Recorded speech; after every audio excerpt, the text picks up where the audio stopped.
Hey everybody, happy Monday. Glad you're with us. I'm Dustin Grove. And I'm Felicia Lawrence, and we start this afternoon at 4 on the lettuce beat once again.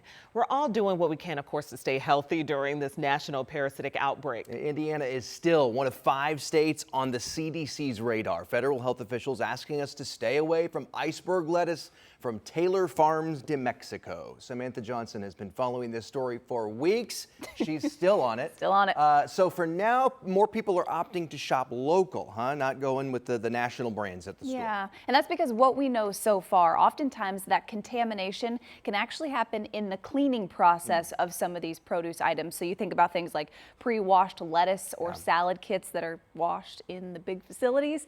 That's where sometimes these problems can come from. Customers in Speedway that I saw today were not taking any chances. They were shopping local instead at the famous tomato. You likely know it. I talked to the owner there today who says when there is a big scare like this nationwide, like cyclosporiasis and all of these horrible symptoms that can come with it, it hurts small businesses too. People just stop buying produce altogether.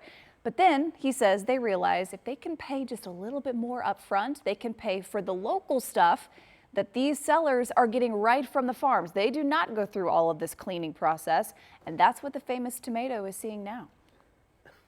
We don't use any bag lettuce. We don't even sell salad mixes. This is romaine. And see, that's what we start with. That's a big, fresh head of romaine. That's what we start with on our salad bar. To me, it's better. I mean, stuff in bags been bagged for like 30 days. This is fresh.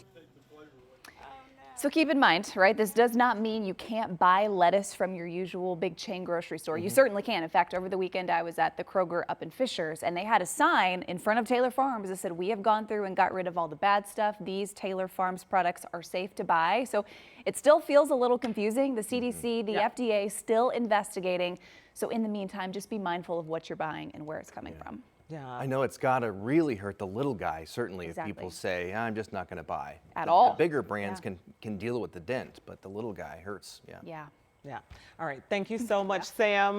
We, of course, are going to stay on top of this and bring you any updates. I know it's kind of tough navigating it. It is. It's so confusing. And there is a way to help lessen your risk of getting sick, and it does not involve tossing out all your produce. Ahead at 4:45, what a food safety expert at Purdue says you can do to stay safe and healthy. It's coming up in our What's the Deal segment, so Allison Gormley will join us with that coming up in about 45 minutes. Okay, keep educating you on that. Let us turn to weather now. Sean Ash is tracking I'm going to say the temperatures, storm chances coming up, and the haze that from all the smoke up in Canada, the wildfires in Canada. It's still around. It's still around, yeah. We're going to have a north wind coming back middle of the week, which is going to knock our muggy meter down. It's going to feel very nice on Wednesday and Thursday. The question is, does it bring back more of what we have? So we need rain. We need some rain. We're going to get some. Okay. And they're going to come in tomorrow morning. Going to wake some folks up here. Let's start with the smoke first. You can see it on our camera network here across central Indiana. What is as bad as Detroit and Michigan and the big cities in the Northeast? No, but it's unhealthy. Certainly, this is the view from the pagoda looking toward the skyline. You can see all the particulates that are gathered toward the ground here.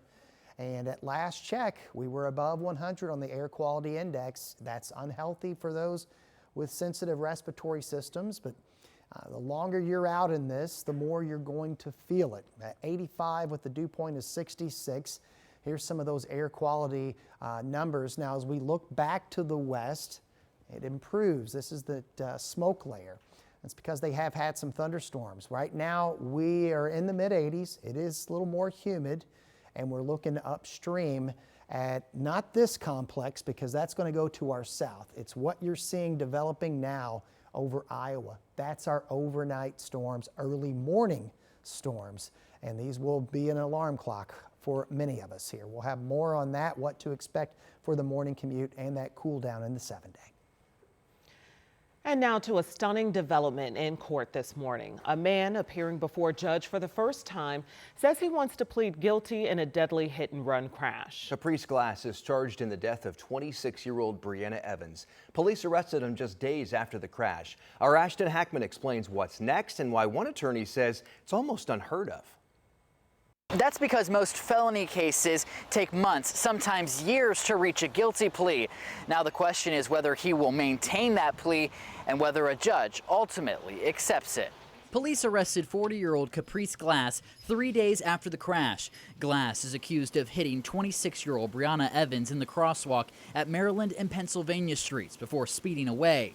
IMPD did a wonderful job investigating. Detective Jones, Detective Abrams, I met with Mr. Glass extensively last week, and Saturday morning he's made the decision to plead guilty this morning. A move rarely seen in serious felony cases. It's a little perplexing for sure. Defense attorney Brad Banks isn't connected to the case. He says pleading guilty this early could ultimately work in Glass's favor at sentencing. One of the statutory factors for somebody that pleads guilty is taking responsibility, and they can't show yourself taking responsibility any more than pleading guilty right off the bat. The next step will likely be plea negotiations between prosecutors and Glass's attorney. Ahead at 6, you'll hear reaction from Brianna Evans' mother and what's next in this case. In Indianapolis, Ashton Hackman, 13 News. For now, Glass is being held in jail on a $64,000 cash bond. His change of plea and sentencing hearing set for September 28th. Today, an Indianapolis woman is sentenced to 10 years in prison after shooting at a repairman who was working on her clothes dryer. Reba Wilson pleaded guilty to criminal confinement while armed with a deadly weapon and intimidation today. 3 other charges were dropped as part of a plea agreement. In 2024, a repairman went to Wilson's home to work on their clothes dryer. The repairman says Wilson claimed it was under warranty and refused to pay the service fee. He says she pulled a gun and forced him to stay there to work on the dryer. When he tried to run away out the back door, he says she shot at him. He was able to get away and call police. Wilson was arrested at her home.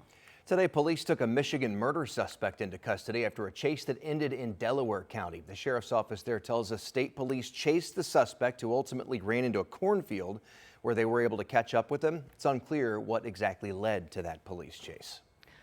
Well, today, we learned police are investigating after a woman and toddler were killed in a crash just west of Crawfordsville. 2 other people were also hurt. It happened just after 5 o'clock Saturday evening near US 136 and County Road 650 West. Deputies at the scene found an SUV upside down in a ditch on fire and a sedan partially in the road.